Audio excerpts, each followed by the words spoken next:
Oke, kembali lagi di Keadilan TV. Kali ini kita kedatangan tamu yang sangat luar biasa, Bang Jun. Tokoh muda, tapi bukan Gibran.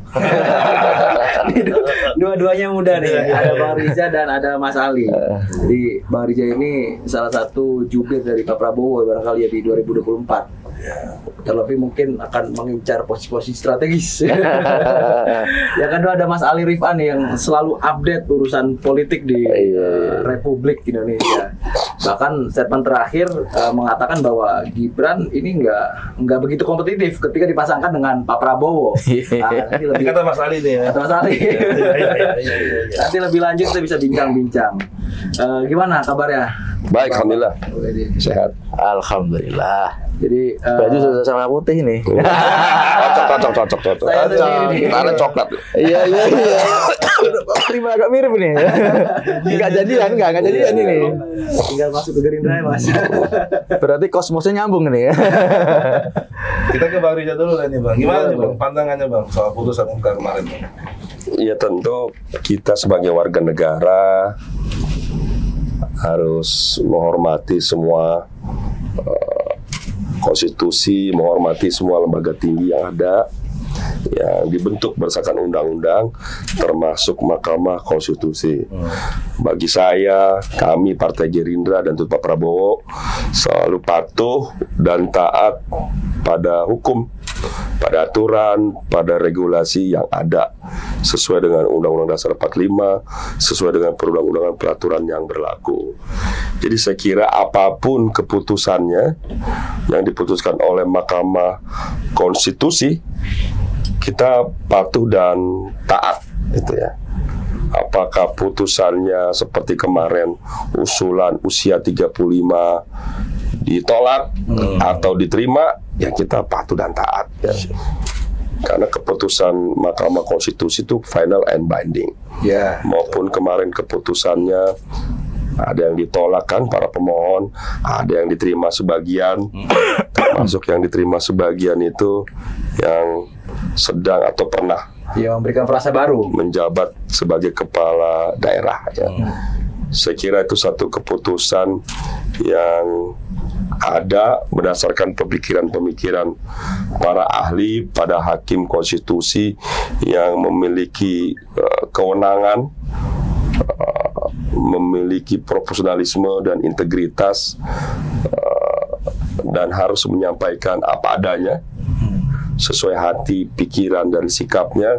Itulah yang kita dengar bersama seluruh rakyat Indonesia dan telah memutuskan bersama. Jadi bagi kami, apalagi sebagai anggota partai, pengurus partai, kita patuh dan taat apapun keputusan Mahkamah Konstitusi. Ya, kalau Mas Ali ini agak nakal dikit. Jangan nakal. Jadi kemarin itu kan sudah diputuskan dan ada peluang untuk Mas Gibran bisa melenggang sebagai cawapresnya Prabowo.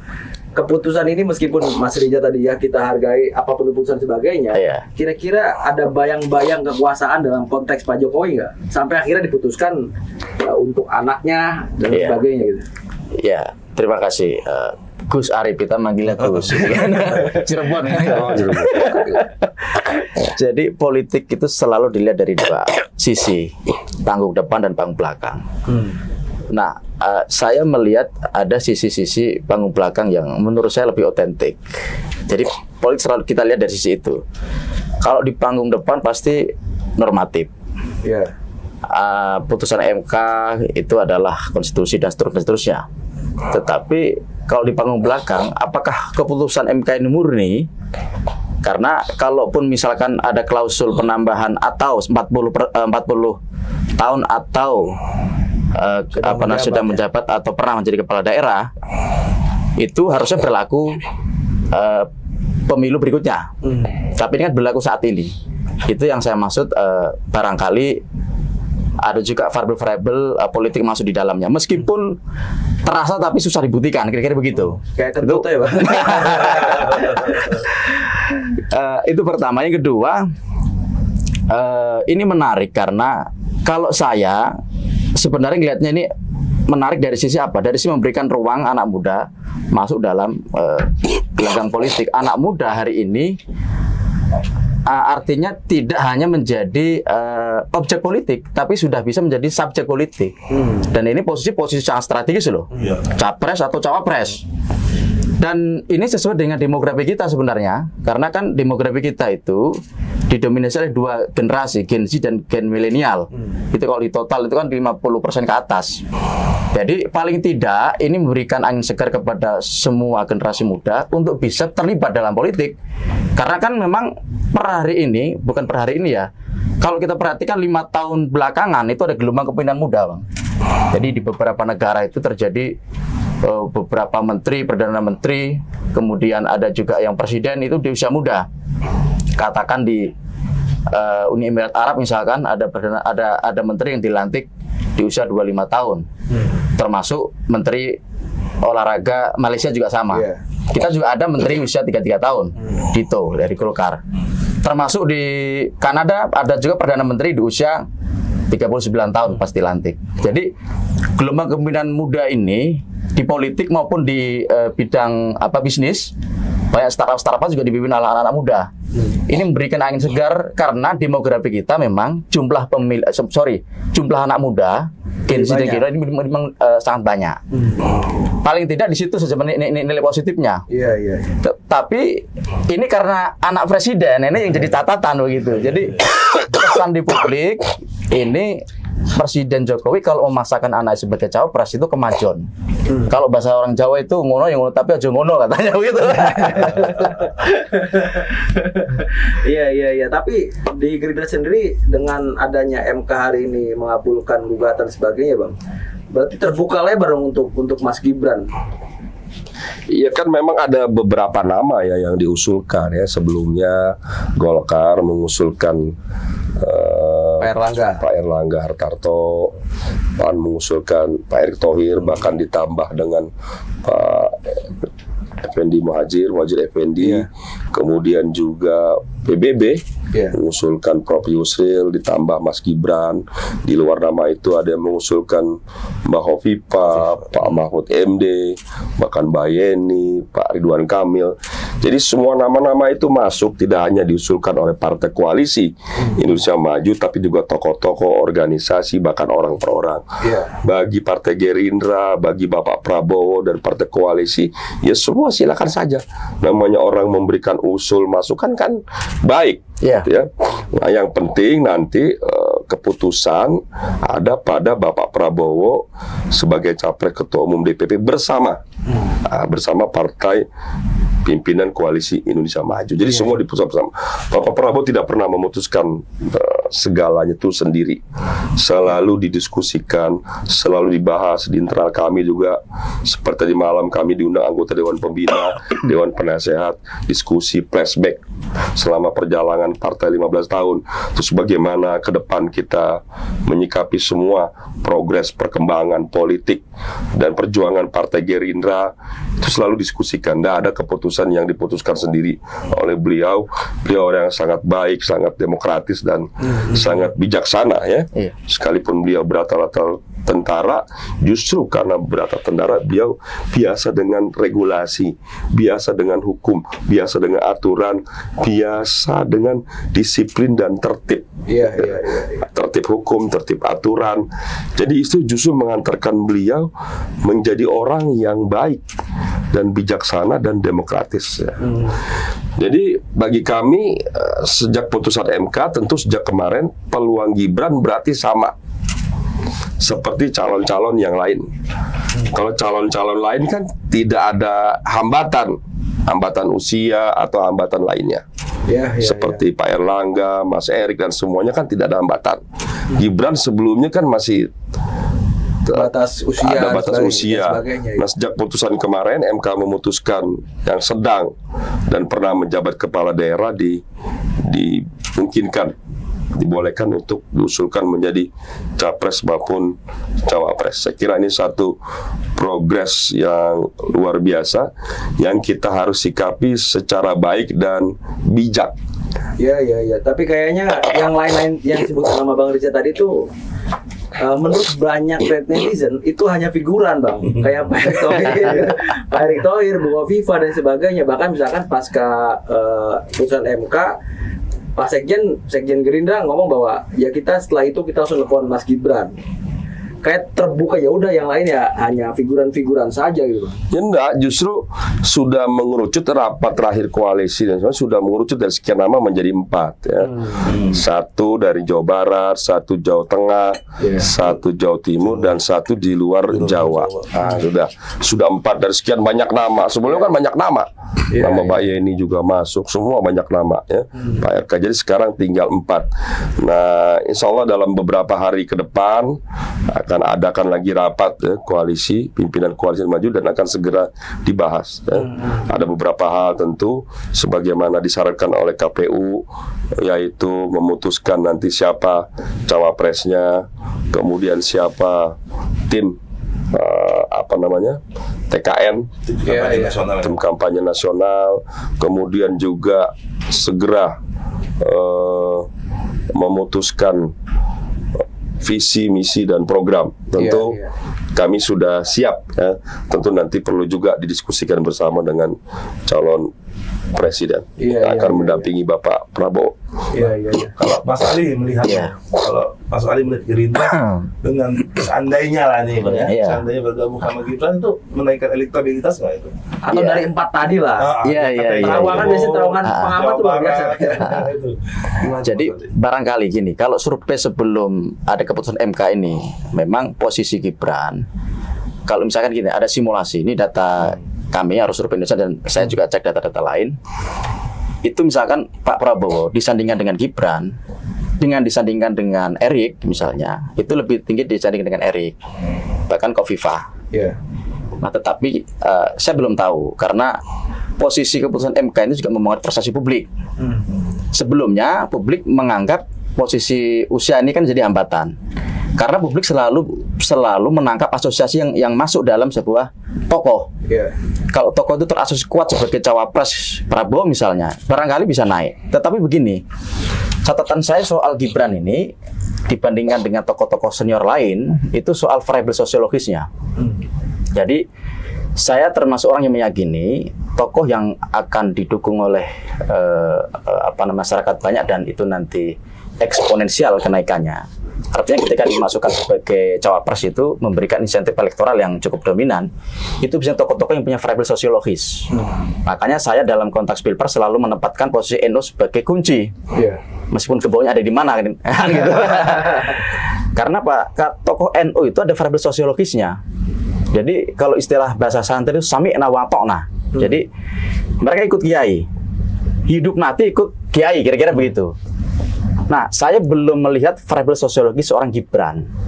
Kalau kita bicara ceruk pemilih itu ada 3, pemilih sosiologis, pemilih karena berdasarkan afiliasi, primordialisme dan seterusnya, sesama agama, suku dan seterusnya. Kemudian yang kedua adalah pemilih rasional, pemilih karena track record, rekam jejak dan seterusnya.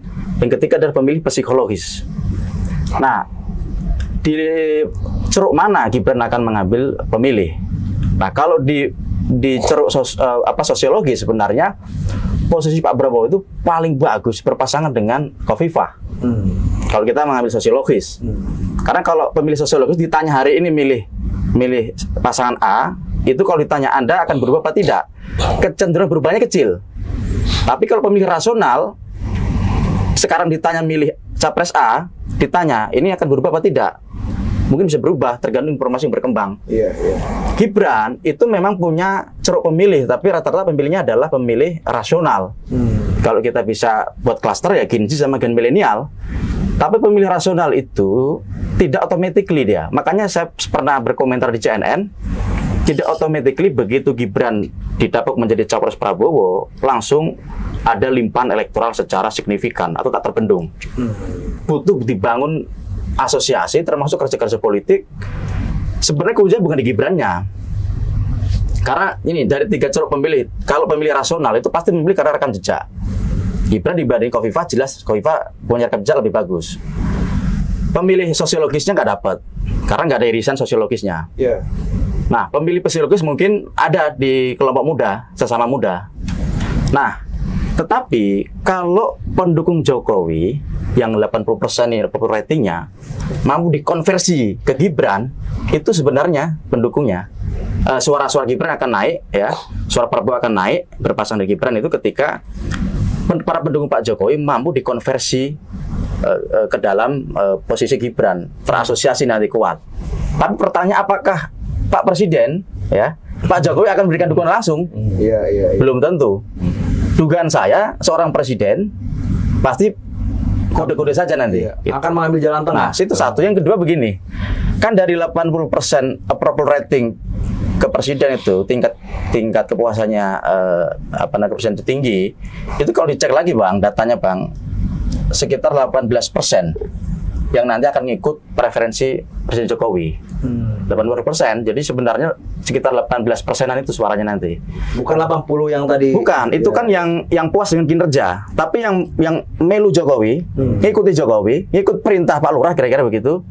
Itu sekitar 18%. Jadi sebenarnya yang akan didapatkan Gerindra dan Pak Prabowo nanti sekitar itu. Kalau akhirnya Pak Jokowi mendukung. Ya, itu kan statistik ya. Iya. Nah, tapi ada juga yang menarik sebenarnya kalau bisa dikonversi. Ini juga terkait strategi nih. Iya. Ini kan kalau kita bicara bansos di periode ini, di 2023 ini kan paling banyak ini. Iya. Ada sekitar 400 sekian triliun. Ada sekitar 7 program bansos. Iya. Nah, kalau ini juga dikapitalisasi, itu juga luar biasa dampaknya secara elektoral. Ya. Sebenarnya ini sebenarnya yang nanti bisa mendatangkan insentif elektoral, bukan sosok Gibrannya saja. Karena kalau sosok Gibrannya saja tanpa variabel tadi, Presiden Jokowi menurut saya tidak kompetitif, tidak memberikan insentif elektoral yang dominan. Kalah dengan tokoh seperti Mahfud MD, Erick Thohir, Khofifah, Sandiaga Uno. Iya. Itu yang saya maksud. Itu. Saya pengen ini Bang. Jadi hari ini tuh Pak Jokowi itu selalu memberikan kode-kode kepada Pak Prabowo ya. Terakhir saya Projo, mukul gong kan biasanya pembuka sekali aja kan, dung gitu kan. Ini sampai 8 kali dan itu diteriakin 8 gitu, 08. Artinya Pak Prabowo meskipun banyak juga yang mengatakan bahwa ini adalah presiden ke-8, bukan 08 ya, bukan dari 8. Ada informasi spekulatif Bang, katanya Pak Prabowo jadi presiden dan Pak Jokowi ditawari jadi ketum Gerindra. Bener nggak itu Bang? Gimana? Jadi ada tuker guling lah, macam tuker guling ya. Jadikan saya presiden menurut Pak Prabowo-nya, tapi kata Pak Jokowi, tapi jadikan saya ketum Gerindra. Nggak pernah begitu. Jadi nggak pernah saya mendengar ada pembicaraan seperti itu ya. Pak Jokowi kan sudah menyampaikan di berbagai kesempatan bahwa urusan capres, cawapres itu urusan ketua umum partai, urusan pimpinan partai, urusan partai. Beliau tidak ingin mencampuri ya. Soal capres. Ya, apalagi soal ketua umum partai ya, tidak seperti itu ya. Berarti nggak pernah menawari Pak Jokowi, Bang? Jadi tidak pernah disinggung bahas. Iya. Nah, kita kan tahu semua partai kan sudah ada ketua umum masing-masing, dan mekanisme pemilihan ketua umum kan melalui kongres, munas, mubes, muktamar, itu kan masing-masing kita hormati. Dan Pak Jokowi tidak pernah menyinggung sama sekali, Pak Prabowo juga tidak pernah menyinggung. Apalagi sekarang ini kan kita memasuki tahun pemilu. Tahun politik. Nah, jadi fokus kita sekarang bagaimana mensukseskan Pilpres dan Pileg. Nah, semua partai mempersiapkan diri, membangun infrastruktur, menyiapkan caleg-caleg, tim sukses, ya, capres, cawapres, semua program-program, visi misi, dan apa yang bisa disampaikan kepada masyarakat, mendengar aspirasi, keluhan masyarakat, mendukung, membantu masyarakat. Itulah sekarang yang dilakukan oleh semua partai politik maupun para caleg. Iya. Belum lama juga sekjen apa? Bisa ditampilkan nanti sekjen Gerindra yang mengatakan bahwa kalau nggak Senin, Selasa Bang, ada deklarasi Bang, Pak Prabowo. Enggak, saya belum dengar. Sekjen menyatakan ya dalam minggu-minggu depan. Sekjen ini yang satunya, Rahmat. yang CNN. Senin atau Selasa, tapi nggak tahu Senin kapan, Selasa kapan ya. Ketepatan hari ini kan Pak Prabowo. Waktunya tidak banyak. Ya, alhamdulillah memang hari ini 17 Oktober ulang tahun beliau ya. Beliau ulang tahun hari ini, semoga beliau sehat, panjang umur ya kan. Kemudian doa dan harapannya tercapai. Insya Allah senantiasa dalam lindungan Allah Subhanahu Wa Taala, dan tentu harapan kami beliau bisa menjadi presiden, dan Insya Allah akan jadi presiden ke-8 Republik Indonesia 2024-2029. Ini kalau mau amin nanti yang didukung Anies Muhaimin. Lain ini amin yang beda ini. Ada yang rabbul alaminnya, Bos. Sedikit ke belakang Bang, melihat suara Pilpres 2019 di Jawa Barat, di Jawa Timur dan Jawa Tengah Bang, dan Gerindra kalah tuh Bang. Ini gimana Bang ke 2024 supaya? Ya memang semua pasangan capres partai politik selalu menghitung ya, mengkalkulasi Jawa, luar Jawa. Memang mayoritas masih didominasi oleh di Jawa Timur. Jawa. Di Jawa didominasi tertinggi tentu Jawa Barat, ya. Jawa Tengah, Jawa Timur. Dan alhamdulillah dari 3 provinsi tersebut, 3 besar provinsi di Indonesia, Pak Prabowo itu menang di Jawa Barat. Iya, Jawa Tengah. Insya Allah sampai hari ini juga survei-survei beliau tidak hanya menang di Jawa Barat, tapi survei beliau banyak survei beliau menang secara nasional. Insya Allah periode ini juga di Jawa Tengah juga, Insya Allah kita akan memperoleh perolehan suara yang jauh signifikan dari pemilih sebelumnya, terlebih lagi di Jawa Timur ya. Kalau kita survei atau datang ke masyarakat di tingkat bawah ya, sekalipun Pak Prabowo itu tidak tiap hari begitu ya, keliling ya, mencari pencitraan ya kan, mencari simpati, tapi justru Pak Prabowo mendapat simpati. Tidak selfie begitu, tapi Prabowo mendapat simpati. Kenapa mendapat simpati? Ternyata setelah saya pelajari, karena Bapak Prabowo itu apa adanya. Dia sebagai Menhan melaksanakan tugas sebagai Menhan sebaik mungkin. Rupanya masyarakat kita semakin cerdas, semakin rasional. Itu yang mendapat reward dan penghargaan dari masyarakat. Sebagai Menhan, beliau menjadi menteri dengan kinerja terbaik, menjalankan tugas, itu amanah dari negara, pemerintah yang dilaksanakan baik. Dan itu ternyata mendapat simpati. Dibandingkan beliau umpamanya mencari-cari simpati pencitraan daripada melakukan pencitraan. Justru dia mendapatkan simpati karena ya menjadi orang yang jujur, orang yang apa adanya, melakukan tugas sebaik mungkin, itu yang dilaksanakan. Masyarakat yang sekarang semakin cerdas, semakin rasional, melihat itu sebuah hal yang sangat mendasar, hal yang penting bagi seorang pemimpin. Jujur, apa adanya, melaksanakan tugas dengan sebaik mungkin. Daripada keliling mencari-cari pencitraan, mencari-cari simpati. Gitu. Justru mendapat simpati dari masyarakat. Maksudnya keliling lari pagi itu? Iya, macam-macam lah ya kan. Setiap calon itu kan mulai dari capres sampai pilkada kan punya cara mencari pencitraan, mencari simpati. Gimana tuh? Ya, Pak Prabowo mencari simpati tidak harus keliling, harus selfie, tapi justru jujur apa adanya, membuat rencana dan komitmen konsisten dan melaksanakan tugas sebaik mungkin. Iya. Dalam konteks sejarah Bang, Pak Soeharto punya anak namanya Tommy Soeharto Bang, ketua umum berkarya.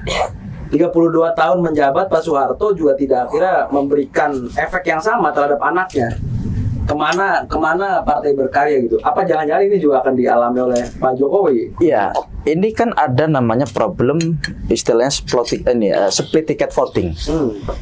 Ini yang menyebabkan nanti ada pemilih itu yang dia melakukan dualisme terhadap partai dan capres, termasuk figur pun nggak kemudian linear. Misalnya, contoh ya, PKB sebagai partai berbasis Nahdien, misalnya, atau katakanlah antara PKB dan Caimin ya. Ini contoh ya. PKB dapat 10%, tetapi orang PKB sendiri tidak totally memilih Caimin sebagai cawapres karena elektabilitas Caimin kan tidak sampai 5%. Kira-kira begitu data-data survei yang agak lama ya. Sama juga kemudian misalnya kalau kita lihat pemilih NU.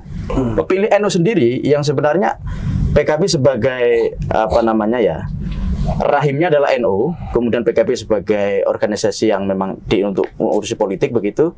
Tapi pemilih NU itu pertama yang dipilih secara nasional itu PDIP, kedua Gerindra, baru ke PKB.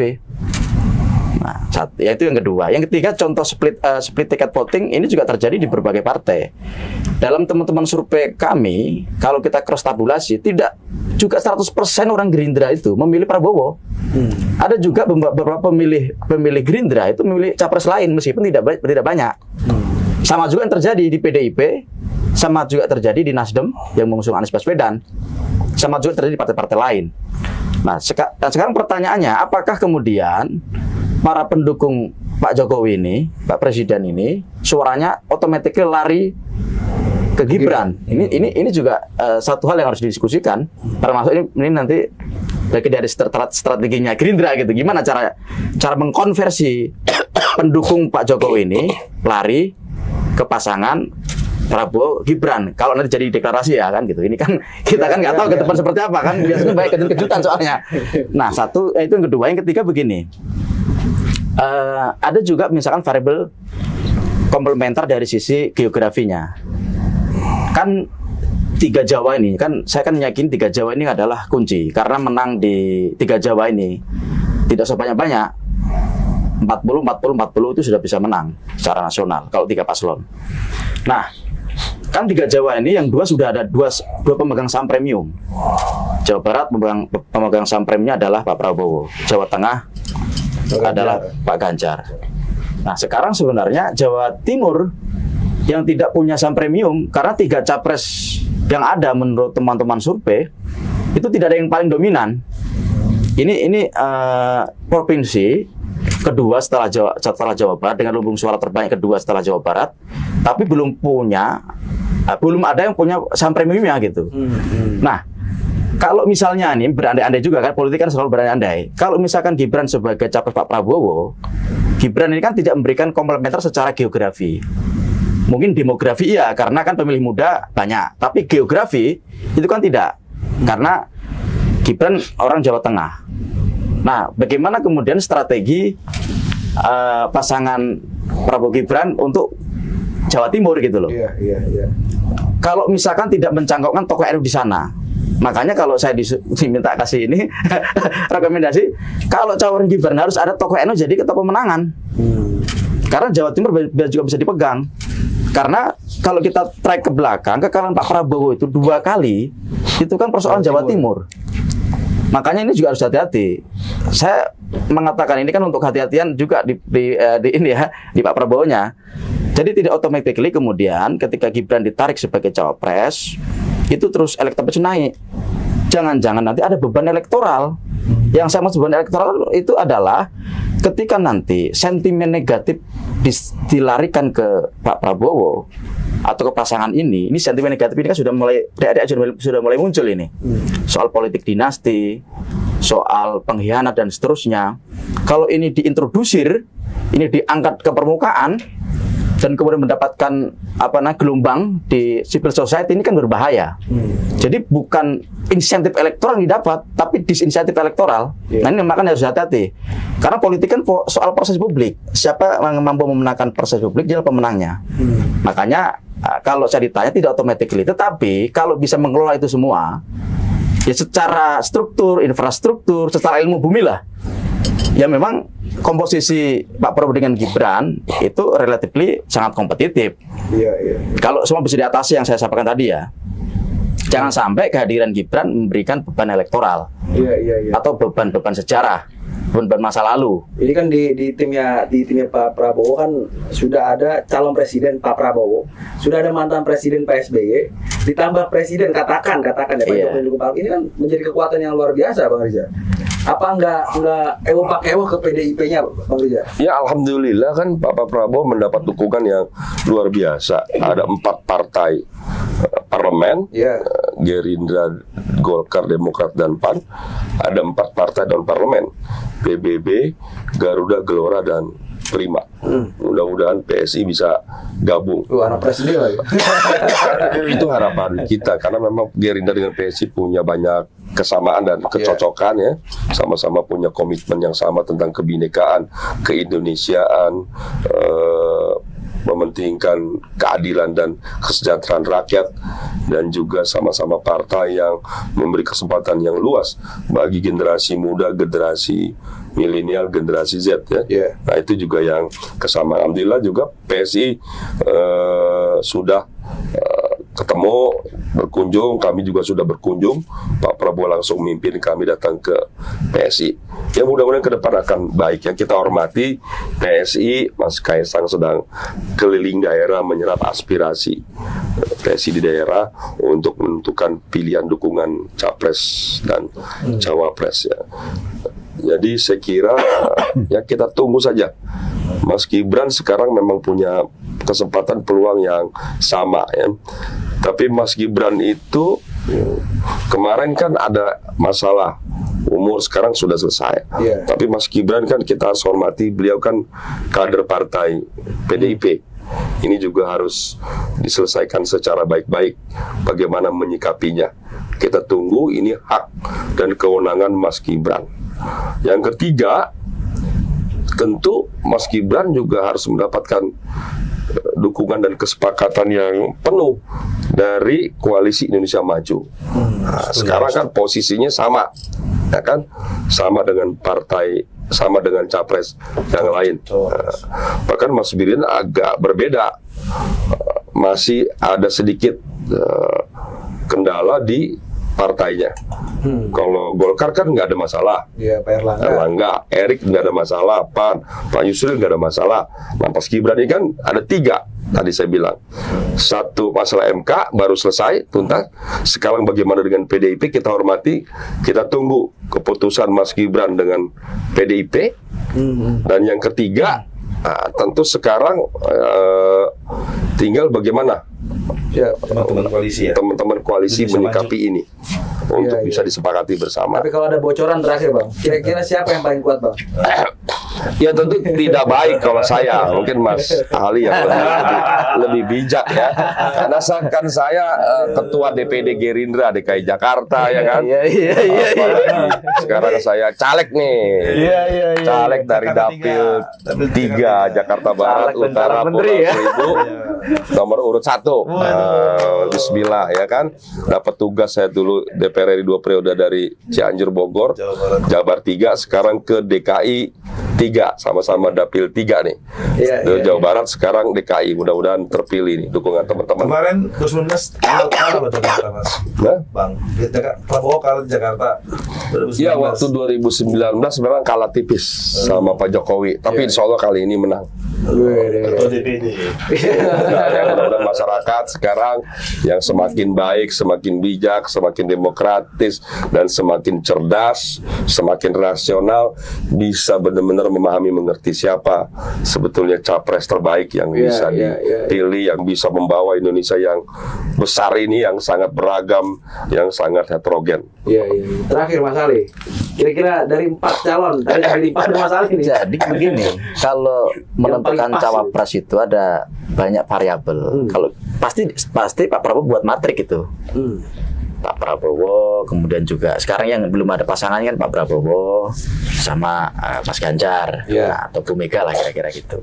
Pasti buat matrik untuk menentukan cawapres. Ada variabel elektoral, ada variabel akseptabilitas di elit, gitu.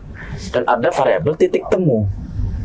Nah, kalau melihat nama-nama tadi, 4 nama yang disampaikan oleh Mas Riza, Bang Riza, itu titik temu paling disepakati ya anak presiden.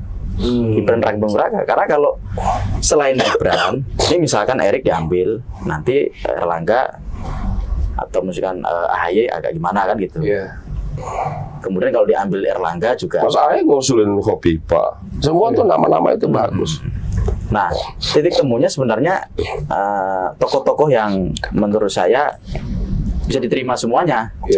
Kalau kita perhatikan ya, kita cek misalkan komentar-komentar petinggi-petinggi partai koalisi Pak Prabowo, kan untuk Gibran nggak resisten. Untuk Gibran, untuk Mbak Khofifa itu nggak resisten. Tetapi nama-nama lain sepertinya ada resistensinya di level elektoral mungkin. Karena dua nama ini memang secara elektoral bagus, tetap dan punya komplementer masing-masing. Kan kalau Khofifa kan komplementernya kan berarti Jawa Timur. Kalau Gibran komplementernya kan sebenarnya Jawa Tengah. Siapa tahu bisa narik Kis, suara Ganjar. bisa mengiris-ngiris itu tipis-tipis atau tebel-tebel nggak tahu kita kan. Artinya ada variabel komplementernya. Selain ada variabel dua tokoh ini yang Khofifah katanya juga selalu menunggu restu Pak Lurah kan begitu. Sama juga kalau Gibran kan putranya presiden kan begitu. Nah, kalau dua tokoh ini tingkat resitasinya rendah. Jadi selain elektoral masuk, ini kalau kita buat matrik, akseptabilitas di antara elit partai masuk, dan ini tokoh yang bisa diterima semuanya. Jadi dugaan saya antara dua itu. Antara Gibran dan Khofifah. Meskipun yang pertama yang paling mendekati probability. Dan mungkin sudah dapat info rendaman kacang merah atau kacang hijau.